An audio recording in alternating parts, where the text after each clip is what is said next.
बिस्मिल्लाहिर्रहमानिर्रहीम। अस्सलाम वालेकुम एवरीवन, कैसे हैं आप सब लोग। उम्मीद है आप सब लोग खैरियत से होंगे।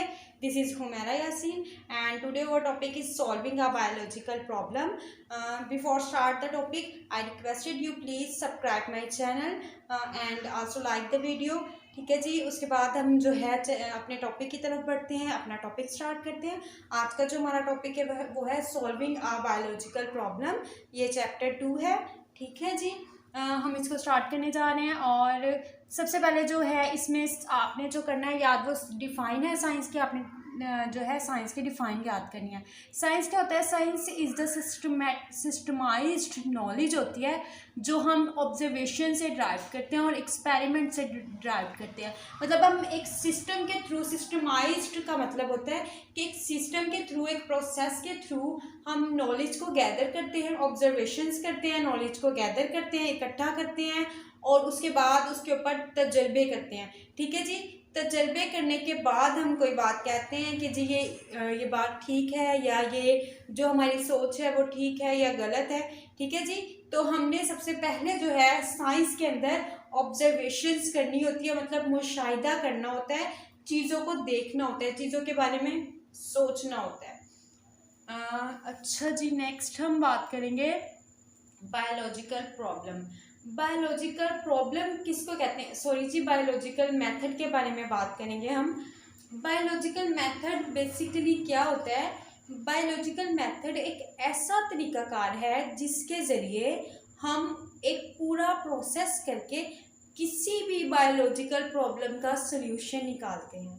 ठीक है, अब बायोलॉजिकल प्रॉब्लम क्या होती है? बायोलॉजिकल मेथड पढ़ने से पहले हमें बायोलॉजिकल प्रॉब्लम का पता होना चाहिए। किसी भी लिविंग ऑर्गेनिज्म से मुतालिक अगर किसी को कोई इशू आता है, कोई प्रॉब्लम आती है, तो वो बायोलॉजिकल प्रॉब्लम होती है। ठीक है, जैसे कोई लिविंग ऑर्गेनिज्म है, उसको मसला आ रहा है, तो उसको सॉर्ट आउट करने के लिए, लाइक कोई बीमारी आ गई, ठीक है जी, तो उसको हल करने के लिए जो हम मेथड यूज़ करते हैं वो बायोलॉजिकल मेथड होता है। ठीक है, अच्छा जी, द साइंटिफिक, इधर लिखा हुआ है the scientific method in which biological problem are solved in terms as biological method. ठीक है, ये बायोलॉजिकल मेथड की डिफाइन होगी कि हम जो बायोलॉजिकल टर्म के ज़रिए बायोलॉजिकल प्रॉब्लम को सॉर्ट आउट करते हैं। उसके बाद it comprises the steps a biologist adopts in order to solve a biological problem. ये क्या होते हैं? बेसिकली ये स्टेप्स होते हैं। ठीक है, मरहला दर मरहला हम इसको सॉर्ट आउट करते हैं। ठीक है, तो जो बायोलॉजिकल मेथड हैं उनके कुछ असूल है। ठीक है, इस मेथड के कुछ असूल हैं, हमने उनको फॉलो करना होता है। और उन्होंने हमें जो बायोलॉजिकल मेथड है उसके अंदर उन्होंने हमें स्टेप्स बता दिए हैं कि फर्स्ट वन स्टेप ये होगा, सेकंड वन ये होगा, थर्ड वन ये होगा। तो इस तरह से हम उसको फॉलो करते जाते हैं और फॉलो करते करते हमें रिजल्टेंट मिल जाता है, हमें अपने प्रॉब्लम का सल्यूशन मिल जाता है।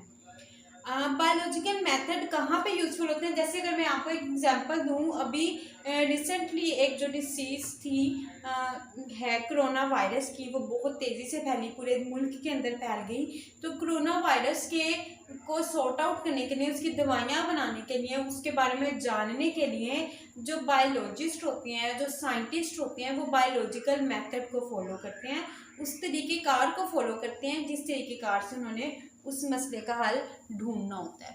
ठीक है, तो जो बायोलॉजिकल प्रॉब्लम्स हैं उनकी कुछ हाइपोथेसिस होती हैं, डिडक्शंस होती हैं और उनके एक्सपेरिमेंट्स होते हैं। ठीक है जी, ये हेडिंग है आपकी। नेक्स्ट हम जो है मेजर स्टेप्स पढ़ने जा रहे हैं किसी भी बायोलॉजिकल मसले को, किसी भी बायोलॉजिकल प्रॉब्लम को सॉर्ट आउट करने के लिए। बायोलॉजिकल प्रॉब्लम मैं फिर से आपको समझाती चलूँ, किसी भी लिविंग ऑर्गेनिज्म से रिलेटेड कोई मसला होता है, उसकी लाइफ से रिलेटेड कोई मसला होता है, उसको हम बायोलॉजिकल प्रॉब्लम कहते हैं। अच्छा जी, इसके कुछ स्टेप्स हैं। रिकग्निशन ऑफ बायोलॉजिकल प्रॉब्लम, उसके बाद observations, hypothesis formulation, deduction, experimentation, summarisation of results, reporting the results. अच्छा जी, इनको हम आगे फर्दर डिटेल डिस्कस करने जा रहे हैं कि ये सब कुछ होते क्या हैं। सबसे पहले मैं आपको बायोलॉजिकल ये बताती चलूँ कि what is recognition of biological problem. इसका मतलब ये है कि कोई भी मसला, जो हमने मसला सॉल्व करना है, उसके बारे में हमें पहले पता होना चाहिए। अगर हमें यही नहीं पता होगा कि हमारे साथ मसला क्या है, तो हम उसको किस तरह से हल कर सकते हैं। ठीक है, तो रिकग्नाइज करना, ये जानना कि हमारे साथ मसला क्या है, लिविंग ऑर्गेनिज्म के साथ मसला क्या है। जैसे कि अगर किसी लिविंग ऑर्गेनिज्म के पेट में प्रॉब्लम है और हम उसके ब्रेन का ट्रीटमेंट करते जाएंगे, तो वो मसला तो कभी भी सॉर्ट आउट नहीं ना होगा। तो उसके लिए सबसे पहला जो स्टेप होगा, हमें ये जानना होगा, हमें ये पता चलाना होगा कि हमारे साथ मसला है क्या, what is the biological problem. तो रिकग्नाइज करना, उसको जानना। ठीक है, नेक्स्ट स्टेप आ गया जी, इधर इधर डिफाइन दी हुई है, अ biological problem is a question. ठीक है, ये एक सवाल है, जो बायोलॉजिकल मसला है ना, वो एक सवाल है रिलेटेड टू लिविंग ऑर्गेनिजम्स, जो लिविंग ऑर्गेनिज्म से रिलेट करता है, जो हम किसी भी बायोलॉजिस्ट से पूछ सकते हैं, ये बायोलॉजिस्ट के माइंड में खुद से भी आ सकता है। अच्छा जी, ये इम्पोर्टेंट शॉर्ट क्वेश्चन है, ये अक्सर बोर्ड के पेपर्स में आ जाता है, किसी भी एरिया के बोर्ड के पेपर हो, कि हर एक के जो है हवाले से अहम सवाल है। अच्छा जी, नेक्स्ट हम बात करते हैं ऑब्जर्वेशंस की, कि ऑब्जर्वेशंस क्या होती हैं। इनको उर्दू में कहते हैं मुशाहिदा। ठीक है, ऑब्जर्वेशंस बेसिकली मुशाहिदा करने को कहते हैं। ये क्या होती है, ये होती है feelings of scientist about biological problem.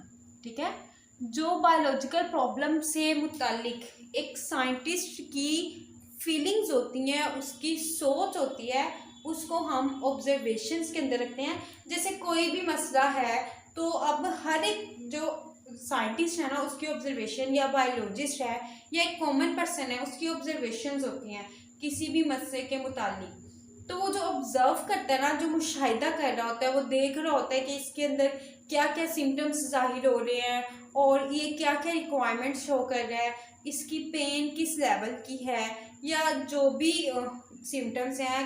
तो जो हम ऑब्जर्वेशंस करते हैं, ऑब्जर्व करते हैं, उसको हम फीलिंग जो आती है, हमारी सोच आती है, उसको हम ऑब्जर्वेशन कहते हैं। ठीक है, कोई भी बायोलॉजिकल प्रॉब्लम को सॉर्ट आउट करने के लिए।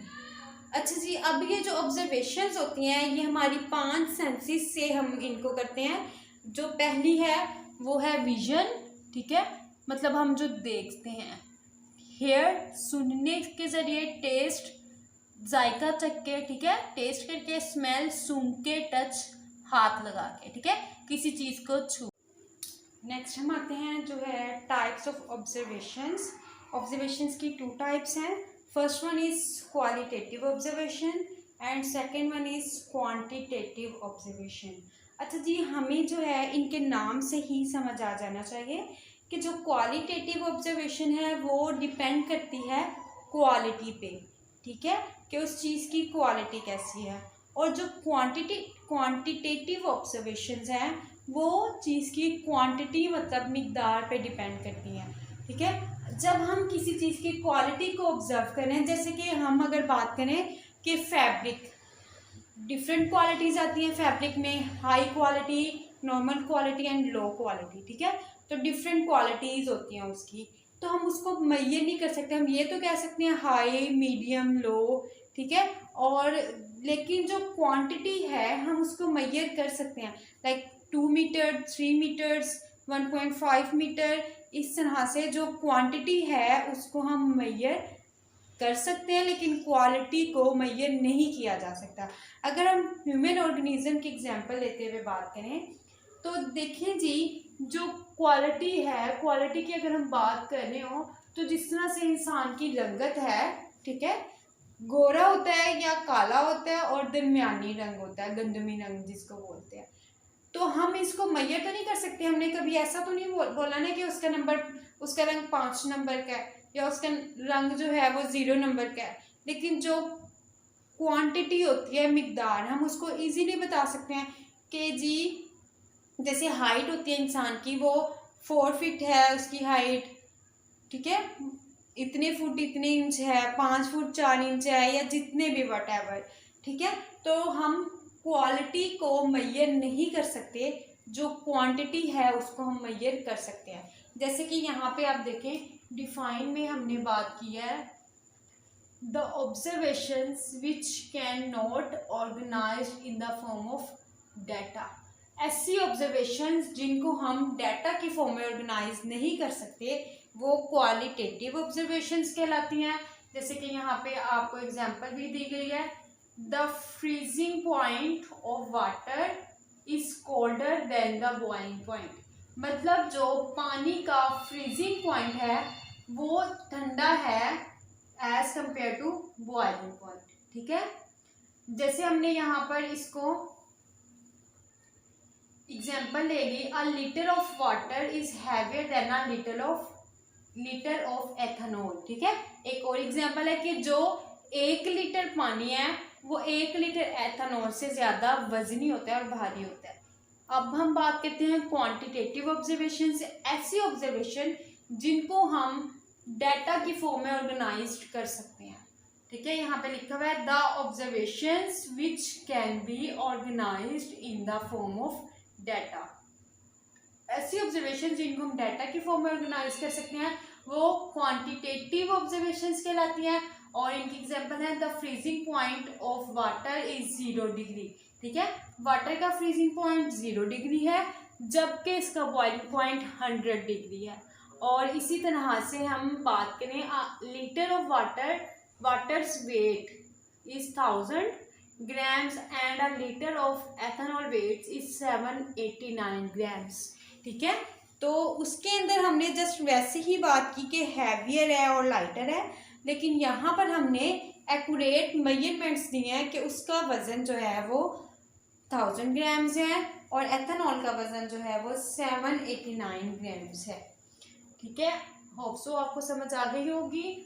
आगे चलने से पहले मैं आप लोगों को फिर से कहूँगी, अगर आपने अभी तक चैनल को सब्सक्राइब नहीं किया तो चैनल को सब्सक्राइब कर दें। ये आपकी तरफ से हमारे लिए इनाम होता है, आपका सिर्फ और सिर्फ 1 मिनट लगता है और ये हमारे लिए बहुत इंपॉर्टेंट होता है।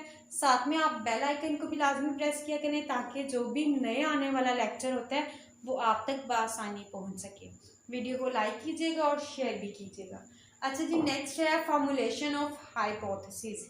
अब जो हाइपोथेसिस है उसको फॉर्मुलेट कैसे किया जाता है, उसको किस तरह से बनाया जाता है। अब इसके अंदर होता है the tentative explanation of observations, ठीक है। जो हम टेंटेटिव एक्सप्लेनेशंस देते हैं, जो हम एक्सप्लेन करते हैं जो भी हमने ऑब्जर्व किया। अब हमने एक चीज़ का मुशाहिदा कर लिया, ठीक है। जैसे कि अगर हम फर्ज करें, हम यहाँ पर फिर से कोरोना वायरस के अगर एग्जांपल लेते हैं, हमने पेशेंट्स को देखा और उनको ऑब्जर्व किया, उनके अंदर क्या क्या सिम्टम्स शो हो रहे हैं, वो किस तरह से फील कर रहे हैं, उनकी पेन लेवल कितना है, ठीक है। तो जो डिफरेंट सिम्टम्स उनके अंदर शो हो रहे थे उनको हमने ऑब्जर्व किया, वो हमारी ऑब्जर्वेशंस थी, ठीक है। अब हमने उनकी टेंटेटिव एक्सप्लेनेशन देनी है, मतलब बहुत ही अटेंशन के साथ, रिस्पॉन्सिबल वे में। ऐसे नहीं कि अपनी मर्जी से भी 2-4 बातें डाल देनी है। जो हमने एक्यूरेट ऑब्जर्व किया है हमने वही वाली बातें एक्सप्लेनेशन में देनी है। इसीलिए हम बात करते हैं कि जब भी आप फॉर्मुलेशन ऑफ हाइपोथेसिस करेंगे, मतलब आप हाइपोथेसिस को बना रहे होंगे, तो आपने टेंटेटिव एक्सप्लेनेशन देनी है, भाई सोच समझ के और अच्छे तरीके से एक्सप्लेनेशन देनी है। अच्छा जी, a hypothesis should have the following characteristics. जो एक हाइपोथेसिस हो उसके अंदर ये वाली खसूसियात लाजमी होनी चाहिए, ठीक है। उसमें से जो पहली खसूसियत है वो है it should be a general statement, ठीक है। ये एक जनरल स्टेटमेंट होनी चाहिए, मतलब एक ऐसी आम लैंग्वेज में बात की गई हो, आम जबान में बात की गई हो जो हर बंदा बासानी समझ सके।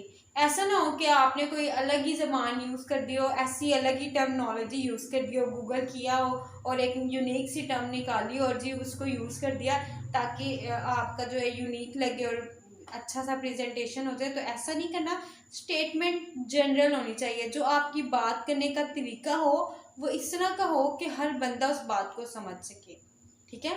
इस तरह से तो सबसे पहला जो हमने फॉर्मुलेशन ऑफ हाइपोथेसिस में ख्याल रखना है वो हमने यही रखना है कि जो हम बात करें वो आसान लफ्ज़ों में करें।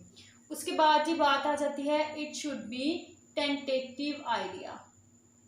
ये ठीक है, ये एक टेंटेटिव आइडिया होना चाहिए, मतलब एक अच्छा आइडिया होना चाहिए। ऐसे नहीं कि हम फजूल सी बात उठाएं और जी लेकर आ जाएं कि इसके ऊपर हमने हाइपोथेसिस बनाया, इसके ऊपर हमने ऑब्जर्वेशन किया है, जबकि वो कोई अथेंटिक चीज़ ही ना हो, वो फ़ायदेमंद चीज़ ही ना हो। तो ऐसा नहीं होना चाहिए।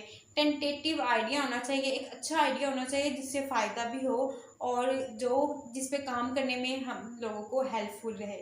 उसके बाद है जी it should be are kept as possible.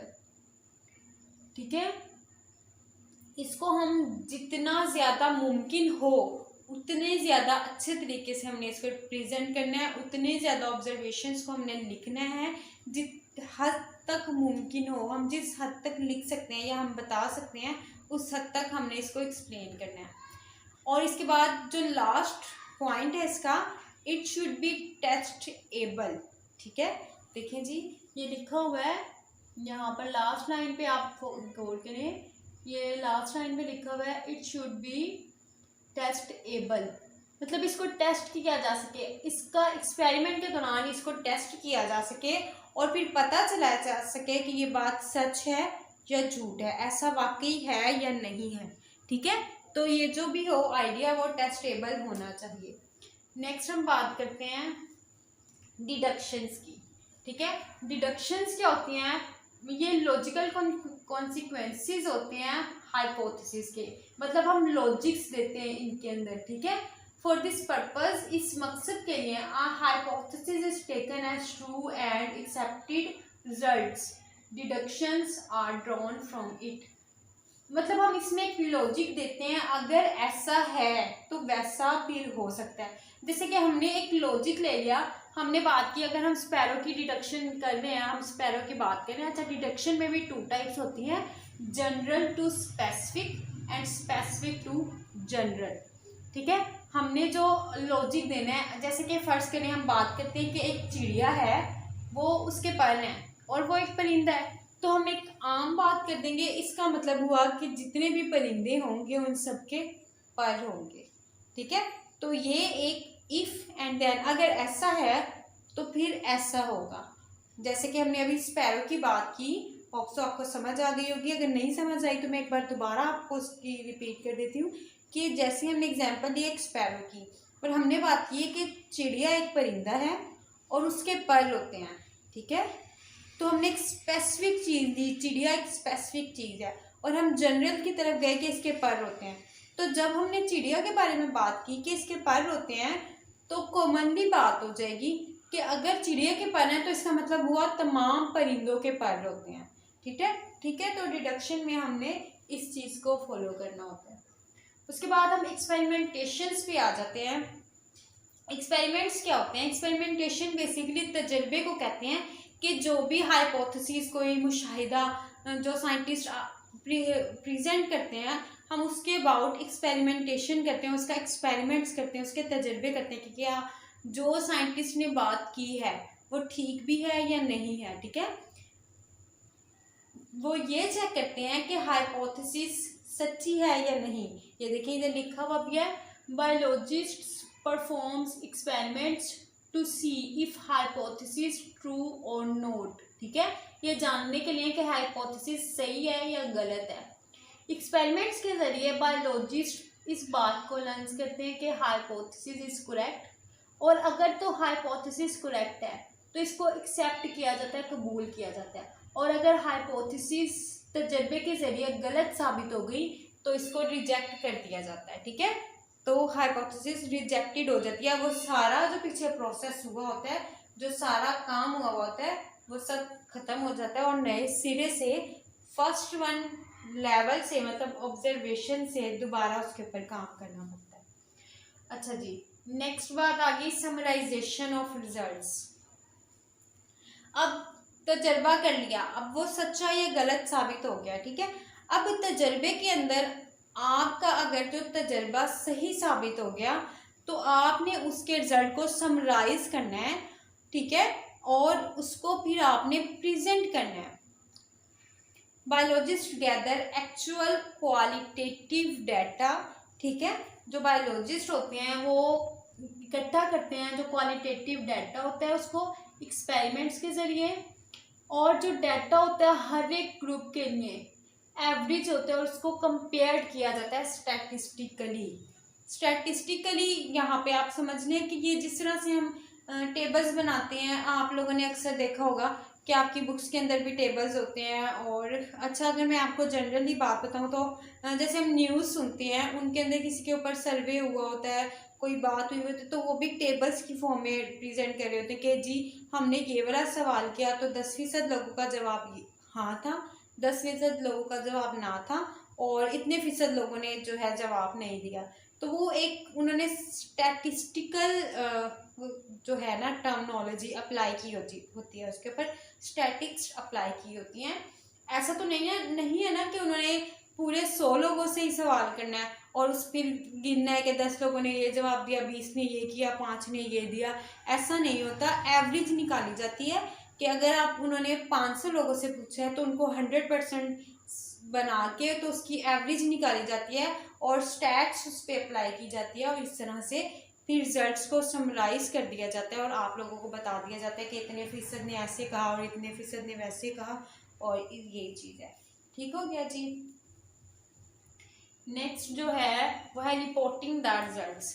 इसके बाद हम रिजल्ट्स को रिपोर्ट करते हैं कि रिजल्ट्स जो हैं वो क्या हैं। ठीक है, रिजल्ट्स क्या आए हैं?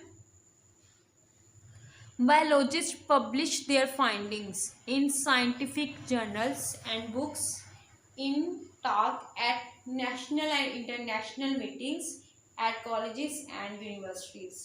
अगर तो तजर्बा सही साबित हो गया तो फिर वो रिजल्ट्स को समराइज करेंगे। समराइज करने के बाद, रिजल्ट्स को सम अप करने के बाद बायोलॉजिस्ट जो हैं उनको जर्नल्स, जैसे कि अखबार होते हैं ना, हमारे न्यूज़पेपर्स आते हैं, जो साइंटिस्ट हैं उनके भी न्यूज़पेपर्स होते हैं, उनको हम जर्नल्स कहते हैं। ठीक है, वो मैगजीन्स और न्यूज़पेपर वगैरह होते हैं, उनको जर्नल्स कहा जाता है। वो बुक्स के अंदर अपने आर्टिकल्स को पब्लिश करते हैं अगर तो वो सही साबित हो जाए। इसके अलावा वो नेशनल एंड इंटरनेशनल मीटिंग्स के दौरान उसको डिस्कस करते हैं, लोगों को बताते हैं कि ये देखें जी हमने ये काम किया और उसका ये रिज़ल्ट आया है। और कॉलेजेस में जाके और यूनिवर्सिटीज़ में जाके वो अपने काम को शो ऑफ करवाते हैं कि जी ये देखें हमने ये काम किया और हमारा ये रिजल्ट आया। ठीक है जी, तो ये था साइंटिफिक मेथड। उम्मीद है आप सबको समझ आई होगी। अगर आपको कोई भी पॉइंट समझ नहीं आया तो आप मुझे कमेंट सेक्शन में कमेंट करके पूछ सकते हैं। इंशाल्लाह मैं पूरी कोशिश करूँगी एज सुन एज पॉसिबल आपको रिप्लाई करने की। और लास्ट में मैं फिर से कहूँगी, अगर आपने चैनल को अभी तक सब्सक्राइब नहीं किया तो चैनल को सब्सक्राइब कर लें, वीडियो को लाइक करें, शेयर करें और अपने फ्रेंड्स को लाजमी शेयर किया करें ताकि उनका भी फ़ायदा हो जाए। अब तक के लिए इतना ही। इंशाल्लाह मिलते हैं नेक्स्ट लेक्चर में नेक्स्ट वीडियो के साथ। तब तक के लिए अल्लाह हाफिज़। अपना ख़ास ख्याल रखिएगा, मुझे दुआओं में याद रखिएगा।